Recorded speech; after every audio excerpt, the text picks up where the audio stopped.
Facebook channel, and today we are with Dr. Shona Kandwala, who is our clinical director and who is also in charge of all our IVF in vitro fertility centers. And he'll be talking about a very interesting topic today. And without wasting much time, I'll just welcome him so that he can just tell us what he's going to talk about today. And very for our people topic today, in Congo, and without wasting much time, I'll just welcome him so that he can just tell us what he's going to talk about today. And very for our people topic today, in Congo, without wasting much time, I'll just welcome him so that he can just tell us what he's going to talk about today. And very for our people topic today, in Congo, without wasting much time, I'll just welcome him so that he can just tell us what he's going to talk about today. Et si vous avez des questions, n'hésitez pas à les poser et on sera là pour vous répondre. Et aussi, il y a les documents qui seront partagés, alors restez connectés. Et puis, je voulais juste inviter le docteur et pour introduire notre sujet d'aujourd'hui. So, Doc, welcome, and probably you can just tell us what are we going to discuss about today. Yes, thank you so much, and thanks a lot for the kind introduction, Alex. So now, good afternoon everybody, bonjour. We are today going to discuss a very nice and very interesting topic which many of you may be interested in, and that is the IVF treatment, the treatment in elderly women. You see, what we consider as elderly in IVF may not be actually elderly, because many of the women who are in middle aged are actually elderly already as far as infertility treatment is concerned. Because the best age to conceive is between 25 and 35. And after 35, there is a gradual decrease in the number of eggs in a woman, as a result of which it becomes harder and harder for her to conceive. And at the age of the 40 and after that, there is a drastic reduction in the number of eggs, or what we call as the ovarian reserve. So the age of a woman is the most important determining factor whether she will conceive and how she will respond to the IVF treatment and what are her chances. So this is what we are going to actually talk about, and it is very important to know that what is actually ovarian failure, what is ovarian reserve, etc. Bon, thank you so much, Doc. Et pour nos compatriotes au Congo et partout au Burundi, les docteurs disaient simplement qu'on va parler à propos du traitement FIV chez les femmes âgées. Et comme vous le savez, il y a un épuisement lié à l'âge de la capacité ovarienne chez les femmes. Par conséquent, l'âge est le paramètre le plus important de la fertilité chez la femme, en plus d'autres facteurs, bien que l'âge du partenaire masculin. Bien plus que l'âge des partenaires masculins, voulais-je dire. L'érosion ou la réduction de la réserve d'ovules dans les ovaires commence à l'âge de 35 ans et après 40 ans, comme l'a dit le docteur Kandwala. Il y a un déclin rapide de telle sorte que vers 42-43 ans, la réserve ovarienne peut avoir totalement disparu.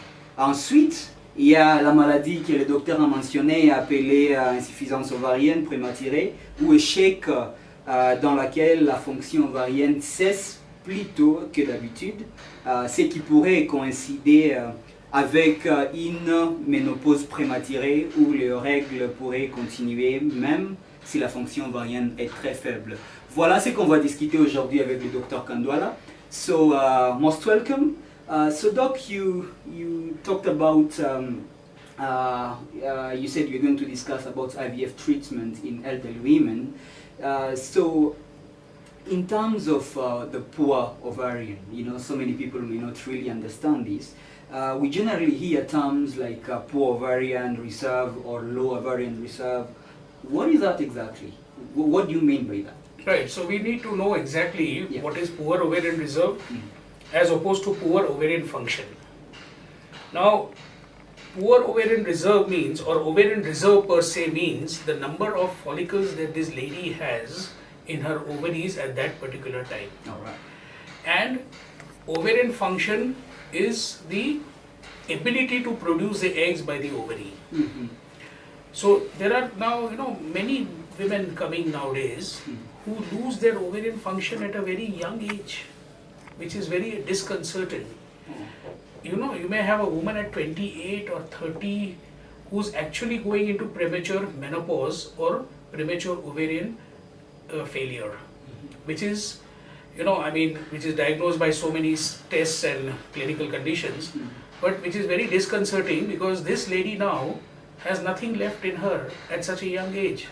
When she should have been menopausal at 45, she's already getting menopausal by 25 or 30. So that is a premature ovarian failure or menopause. Okay. Now what we are going to talk about also is the ovarian reserve. And there are so many ways of determining what is the ovarian reserve. Also, there is another problem occurring that just as in men who are losing their sperms and counts and motility very early on in life because of various environmental stress and all that, similarly women are also losing their eggs very early. So before 35, they can have a very poor ovarian reserve, and at which stage they should be having a normal ovarian reserve, but they can prematurely have a very poor ovarian reserve. So we need to know exactly what is the ovarian reserve when a woman comes to us in the clinic, and that is determined by many tests as well as ultrasound, etc. Oh, all right. Thank you so much, Doc. And basically, what is a trend you are seeing in your clinical practices, the many years you've been practicing in IVF? What is the trend you are seeing in your clinical practice as far as this aspect of ovarian reserve are concerned? So that's what I was just telling you, that many women are now getting older prematurely. That means their ovaries are getting older prematurely. So maybe in their mid 30s they may be having a poor ovarian reserve, or maybe in the early 30s, you know. However, that's why I would want our audience who are seeing us or who are listening to us to be very vigilant, and therefore to come early for treatment.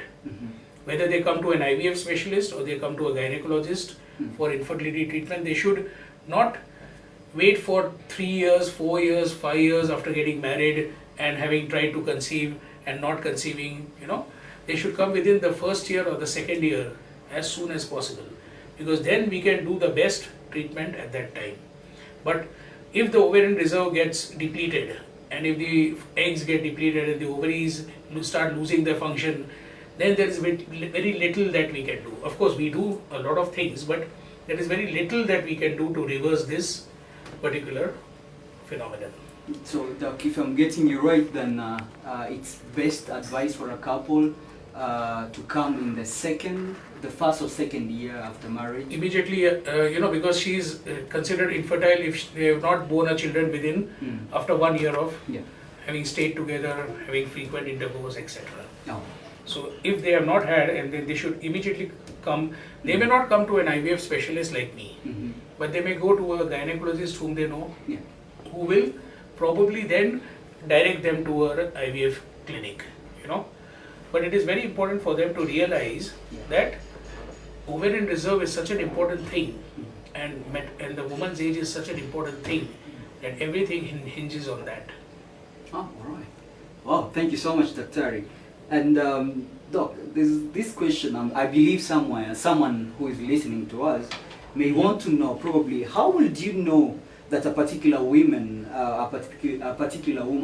has poor ovarian reserve function? How would you So define that? when they come to the clinic, Yes. we take a detailed history. Okay. Now such a woman may have a history of irregular menses, or she may have stopped her menses. She may not have got it for 3-4 months, and then she gets it after some time. And then with such a history, then we also ask her to do certain tests. The most important are the hormonal tests. So, you know, if she's getting her periods, then on the second day of the period, that is the second day of the bleeding, we tell her to do the tests called FSH, LH and E2, which means follicular stimulating hormone, luteinizing hormone and estradiol. That will tell us whether her ovaries are functioning, how much. And then there is a very important test which everybody should do. It is now universal, and that is called the anti-Mullerian hormone, or AMH. Anti-Mullerian hormone is a very significant hormone which tells us the exact ovarian reserve in the woman at that time. and it can be done anytime in the menses. It doesn't have to be done on the second day, unlike the previous one that I mentioned. Also, in addition to the hormones, we do the ultrasound, because ultrasound or the vaginal ultrasound is the gold standard for any IVF treatment, for any infertility treatment. And I do, therefore, as a clinician and an IVF expert, I like to do the ultrasound myself. I don't send it to a radiologist, because there is a gap in ultrasound is such a thing. It's not like MRI or X-ray where you can just see the film and interpret. Yeah. Ultrasound you have to do real time. You have to actually see when you are doing it. So that will tell you much better as to how the ovaries are, what is the reserve, and we count the number of follicles which are seen in the ovary, and that gives us the what is called as the antral follicle count, or the AFC. So you have the hormones, you have the ultrasound, you have the clinical background, and then you can easily classify these women into responders or very high responders based on the number of follicles and the hormonal levels. And at Mediheal we are doing everything in-house. We have anti-Mullerian hormone tests also available in Mediheal in all our centers. Plus we have the ultrasound, as I told you, I do it myself. So yeah. Wow. Actually, now this is making me think. Once you realize that certain woman has a low ovarian reserve, so how do you counsel them? How do you treat? Is there a cure, or how do you treat? How do you go ahead about this treatment? So actually there is no cure per se, but we can assist them. That is why it is called assisted reproduction, ART or IVF. Yeah. So what we do in these cases is that this woman has to realize, if she has a poor ovarian reserve, that it is only going to become poorer. She is not going to, on her own, she is not going to able to make it better on her own. I mean, there is no herbal medicines or anything that is going to improve her. There are so many nutritional medicines and health medicines, infertility supplements which are there in the market. But it is best to actually see on which category she belongs. If she has got very, very poor ovarian reserve, that means very poor ovarian reserve, I mean, is that if her AMH is very low, that is the anti-Mullerian hormone is in less than 1%, less than 1 or less than 0.5 according to our parameters. And if I see only 5 or less follicles in her ovary, then it is a very poor responder. So we tell them, we counsel them at that stage. We may not know the quality of the eggs, but the AMH also tells us that the quality may be low. So we tell them, we advise them very strongly to go for egg donation. That means to use donor eggs.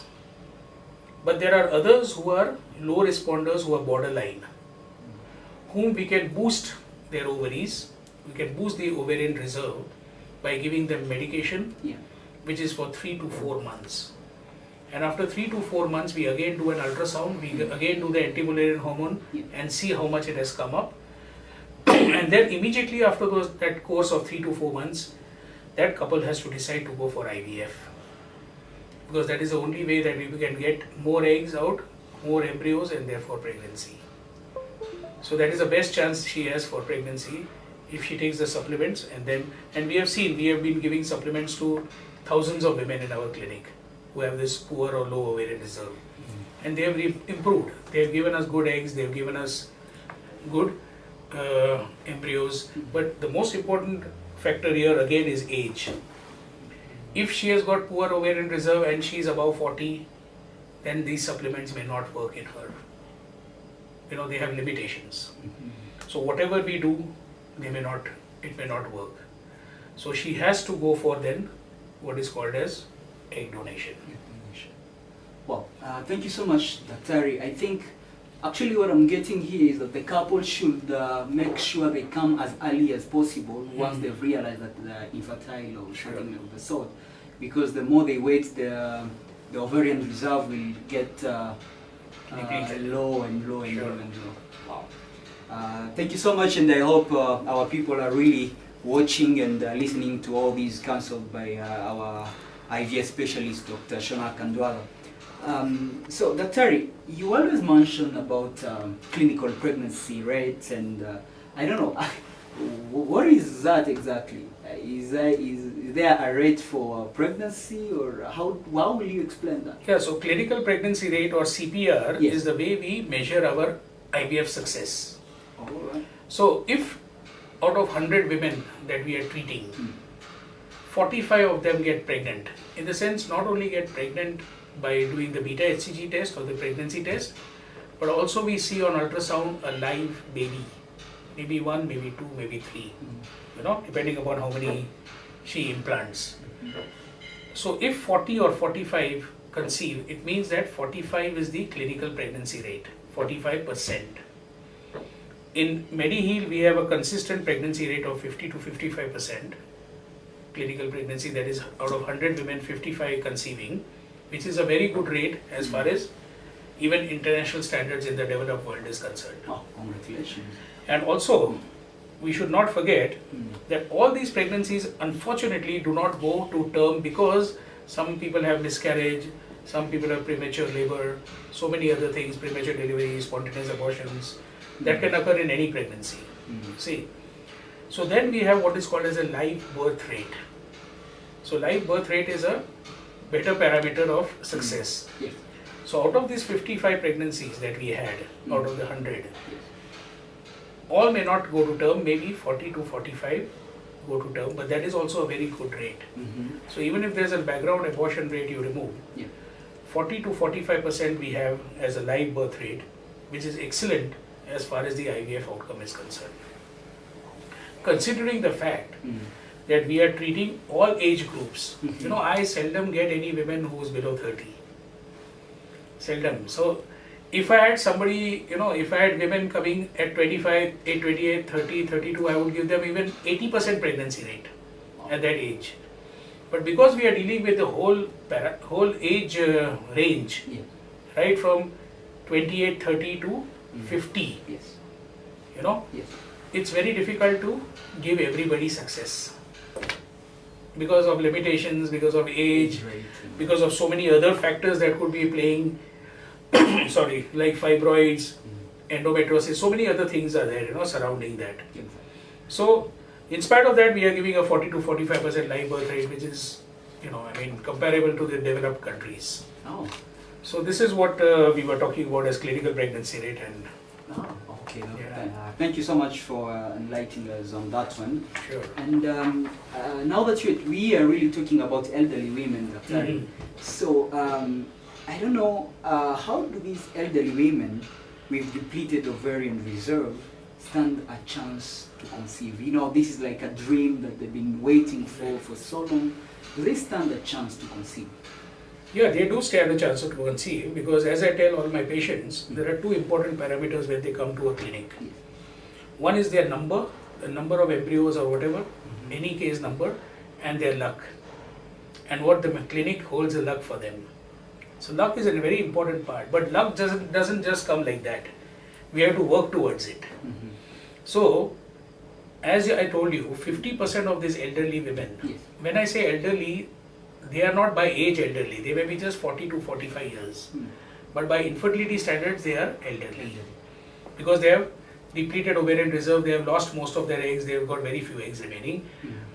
Also, important to understand at this stage is that these elderly women not only have less eggs, but their eggs are abnormal genetically because of aging. Since they have aged, their body has aged, the ovary is also aged. So the environment of the ovary is not good for the eggs, and there can be genetic abnormalities within the egg, which does not allow it to form the embryo, or even if it forms the embryo, it does not implant and form pregnancy. So if, as I told you, the clinical pregnancy rate we had 50 to 55%. In such women, it would go down to 10 to 15% if they use their own eggs. So majority of this women, or 50% of these women, I would very strongly advise them to go for egg donation, which is a viable option today. Yeah. There is egg donation is recognized everywhere in the world now, including in our country. And it is, as we'll discuss later about the details of the egg donation, but as I told you, people are open to it now. People don't consider it as a stigma, or they don't consider it as a hindrance. They are open to it. So many women in our clinic as well as everywhere else, they go for egg donation very readily if they are counseled properly. But there are 50% of such women who can try with their own eggs. There are various options that we have in MediHeal. Yes. We give them supplements to boost their eggs. Then we offer them the option of multiple ovarian stimulations. So we stimulate their ovaries, extract the eggs. Again stimulate the ovary, extract the eggs. We do 2 or 3 rounds. So what happens in that case? We get more eggs. Because in one round we may not get so many as we will get in 2 or 3 rounds, especially for these women who have got depleted ovarian reserve. Okay? Yeah. And now we have a new protocol in MediHeal, which is not used anywhere in the world, or not many places in the world have that, and that is called dual stimulation. So in a month, we stimulate her 2 times. What we do is we start the injections, remove the eggs. After 3 days, they again come for the injections, and again removal of the eggs. So within 30 days, they have 2 egg extractions. So what would happen in 2 or 3 months, we finish in 1 month for such women and get more eggs, therefore more embryos, and higher chance and probability of success using their own eggs. Wow. You've just answered one of the questions, because I was like asking, Daktari, when you have a woman who walks into the clinic and she's over 40, and you've actually clearly explained the process and how you take them to better treatment, also for better luck. So you also explained how does, I was also asking, how does this actually happen? These terms you mentioned, are they quite common, or do couples accept these treatments? What are the cases? You're talking about the donation. Yeah, exactly. So, that is called, what is called as the third party reproduction. Third party means, besides the husband and the wife, a third person is involved. Yes. Egg donor is a third person, because that egg donor is an anonymous donor, is a woman, a healthy young adult who is, may or may not have been pregnant before, but who is relatively young enough to donate good high quality eggs. You see, every woman, whether she is young, middle-aged or old, has some abnormalities in the eggs. Only the percentages differ. 2 or 43. She may be having only 2% or 3% of her eggs which are good. Whereas this lady, this donor, this young woman who's in the mid-20s, we only select egg donors who are in the mid-20s. Maximum age is 28. We do not go up to 30 even for the egg donors. Majority, 80% of her eggs are normal. Still 20% are abnormal, even for an egg donor. You see? But since the majority are normal, she is likely to give good eggs, fresh eggs to the person who wants it, and who will get good number of embryos and therefore high chance of pregnancy. In all our patients, and these women and these couples, they accept egg donation very readily when they are explained properly, especially if they have failed previously. They may have tried with their own eggs, but they have failed. And egg donation is not only reserved for elderly, is one of the important aspects for egg donation, the elderly women, but it's only not for elderly women. It can be even for anybody who has a potential for abnormal eggs. Like even a couple who have tried IVF in some other place, they have failed. They will go to somebody else, they failed there, trying her own eggs. She also might be advised to go for egg donation. You see? So, of course, it's very formalized, egg donation and everything very formalized. We have to take the consents from both the sides. They have to be ready to they sign on the written line that they are approved, they are ready to accept the eggs. The egg donor is also tested well, you know, all investigations are done on her. She should be clean, healthy, no infections. Now we have to test for COVID also, you know, especially if she's coming from a endemic zone or one of the hotspots. So she'll be, so that is what I'm saying. So they are readily, you know, for this egg donation, it's very official. But this egg donor is anonymous. In 95% of the cases, this egg donor, the identity is not revealed to the couple, and the couple's identity, vice versa, is not revealed to the egg donor. But there are certain couples who bring their own egg donor. Like she may be having, this woman, she may be having a younger sister who may have conceived and delivered, you know, and then she has a child or two. She would want to donate for her sister, so the DNA remains the same. So that can happen. That happens in about 2 to 5% of couples coming to our clinic where they have their own donors. But the majority of the couples who are egg recipients, they take donors from us.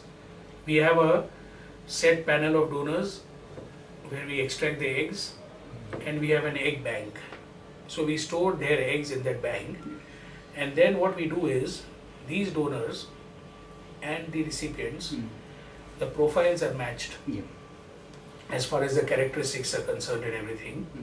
You know, like skin color, build, BMI, etc.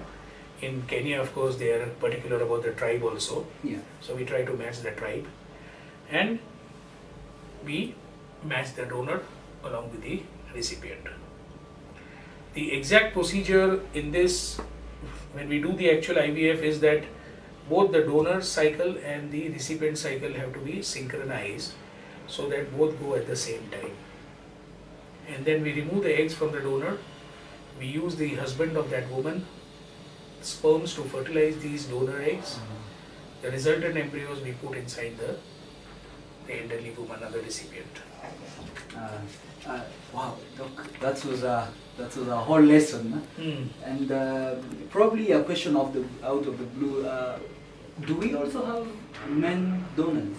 Yeah, male donors, like exactly. So just like we have egg donors, so we have men also who donate sperms, you know, and there are couples who require sperm donation also. So if there is a demand, there is a supply. You see. And there are some couples who want both egg and sperm. That means they do the whole embryo. The whole embryo is donated, which is called as embryo adoption. Like, you know, if you adopt a child, that child is not yours. It is from some other man and woman. Similarly, the sperms and eggs are from some donors. You know, they are matched and then given to this couple for embryo donation. So that's why it's called embryo adoption. Thank you so much, Doctor. And just to tell you that we have got a very high success rate with egg donation in Mediheal centers, which is more than 60%. If the recipient is fine, if her uterus is good and the womb, that is the womb is good to accept or implant, then we give them very good embryos, they succeed. 60%. What I'm getting here, so in spite of the elderly women to use their own ovarian reserve, the donation seemed to work better. It has much higher chances. Almost three times the success. Wow. Doc, you mentioned something before it gets out of my mind about banks. Like, is there any? You said about in fertility we have banks. What are those exactly? What do you bank in your clinic? Sure. So these are actually the storage banks. These are not money banks. So, but these are, you know, they are storing the most precious commodity a human being can have. And that is his own eggs and sperms. Her own eggs and his sperms. And also embryos. So we can freeze all these three in different canisters in the cylinders, which is a liquid nitrogen cylinder gas. And that keeps the temperature very low in the minuses. So it is like, pausing the cellular activity of these eggs and sperms. So when they are frozen, their cellular activity or the activity is like you are frozen, it's paused. And then when you want them, you warm the embryos and start using them. So this is a very important bank. Why? Because there are so many of my patients who succeed in the first cycle. They get a pregnancy. At the same time, they have got extra embryos which have been frozen. Now, they keep them frozen and they come after 2 or 3 years for a second baby using those embryos, because these embryos, eggs and sperms can remain for 10 to 15 years effectively in the bank. Of course, we charge for we have an annual fee for storage. But they can be stored if they are stored properly, and we are very careful about our bank. We need continuous replenishment of the liquid nitrogen. We do need to do the labeling correctly, so we do not mismatch. We do not give your wife's embryo to his wife. So we need to be very careful. We need to label very well. Our technicians, there is a second check by the 2 embryologists. So all these things, 2 times it is confirmed. So that is what I am saying. So this is, as I told you, we charge about 500 USD for 1 year of storage, whether it be egg, embryo or sperm. Okay. So it will be like a child who is stored somewhere. You're right. I'm just trying to think like a certain woman right there or outside there who is watching, and compared to the first child from the first embryo, that was a success. And the one who is told like 3 years and I want a second baby, and she comes back, will there be any side effects? Is there anything different from the very first fresh embryo to the one stored for 3 years? No, in fact, if it's stored properly and if it remains viable, of course there is a chance sometimes that the embryos may not remain viable. Some percentage may degenerate after you warm them or take it out from the freezing. But if they remain good and they are intact, then there is no problem, because frozen embryo pregnancy is as good as fresh embryo pregnancy. So there is no discrepancy in the 2 pregnancies. There is no increase in complications. There is no increase in birth defects, nothing. There is no abnormality, nothing. Alright. So as I told you, freezing is just like pressing your pause button on your television. Exactly. And you just want to play it again, you just play. You just play and you continue watching. Exactly. Oh, that's true. Doc, so then in fertility preservation, is also the same as banking? More or less, because what you do in fertility preservation is you store the eggs or the sperms so that they can be used in the future. Wow. So it's the same storage method, what we call as cryopreservation or vitrification. So there is what is called as elective fertility procedures, elective fertility preservation, and emergency fertility preservation. Now if I can just elaborate on what is elective fertility preservation. Yes, please. Now you are a man, or there is a woman who is a working woman who is career oriented and does not want to start her family or does not want to start his family so soon, and they want to make the money. So that was elective fertility preservation, where you can store your eggs and your sperms, you can bank them for the future, so when you desire to have the pregnancy, you can use the same if you are having difficulty to get a natural conception. We charge a bit, as I told you, we charge annually for the egg preservation or the sperm preservation. Yes. But in case of egg preservation, if a woman wants to bank her eggs in advance, then we also have to charge her for the actual process of egg extraction, because we have to stimulate her ovaries, remove her eggs under anesthesia, and then preserve them. So there are particular charges for that also. And then we have what is called as emergency fertility preservation, especially what is now today is becoming very relevant is oncofertility. Yes. You know, like men and women, both who are undergoing chemotherapy or who are about to undergo chemotherapy or radiotherapy for cancer situations, Yes. or testicular removal for cancer or ovarian removal. Yes. These women and men will lose their sperms. Obviously, the eggs will go away once the chemo and radio and surgery is done. So they need to bank. In an emergency situation, we need to remove their eggs, sperms of these men and women, and store them so that at least their fertility is preserved, and they don't have to. They are not left barren later on in the life. You see, so that oncofertility is becoming a very relevant issue now. Besides doing egg banking and sperm banking, of course, we are not doing this, but so many other countries, the developed countries, have started doing ovarian tissue freezing. So they remove the actual ovaries of that woman or the lady or the girl, even at puberty, and they freeze it. And when she's okay, the cancer has gone down, there is full remission, they put the ovary back into the body and it starts functioning. So that is the way of the future, but today easily available with us now is banking. So if you are getting old and if you do not want to have a kids right away and if you want to plan your family later, come and do banking. We preserve your eggs for you, just like you put the money in the bank. Exactly. You gain interest on it, and you can use it anytime in the future for a rainy day. So this is the same thing. You can use these eggs for a rainy day. You see? So basically, for a couple or for a lady who is not planning to get married so soon, they can actually get their they can preserve their ovarian. Wow, that's quite something though. Well, thank you so much, Daktari. We are almost ending our discussion this afternoon.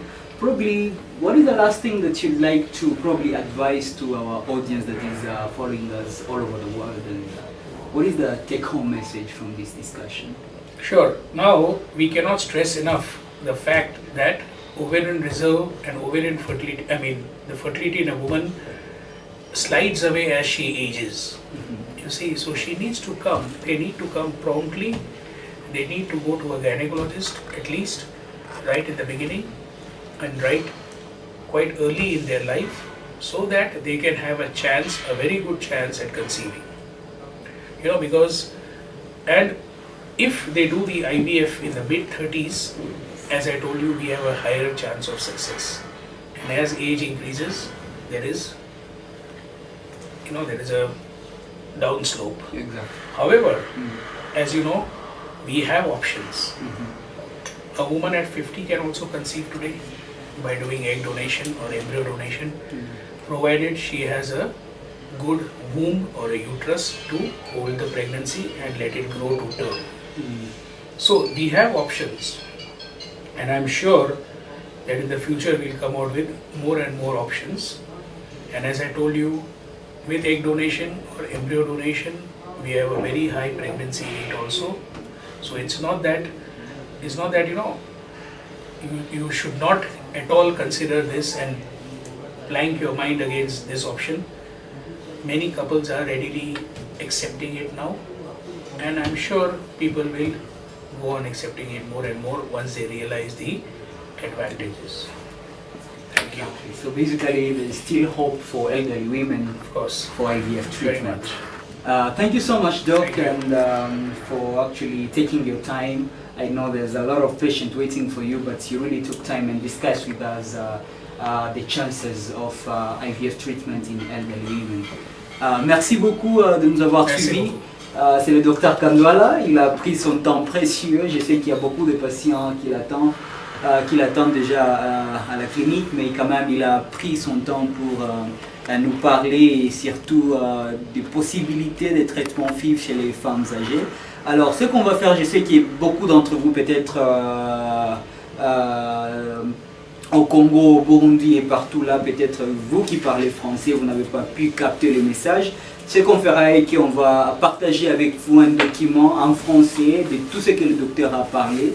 Alors, notre email est juste affiché en dessous de cette vidéo et vous pouvez nous envoyer vos questions et aussi peut-être vous pouvez nous envoyer votre email et puis on pourra partager avec vous les documents. And if I may just interrupt, I'm sorry. Yes, that's right. I just come in at this stage. Yes. Just to reinstate the previous program that we did, just to reinstate about the special offer that we gave Exactly. Okay.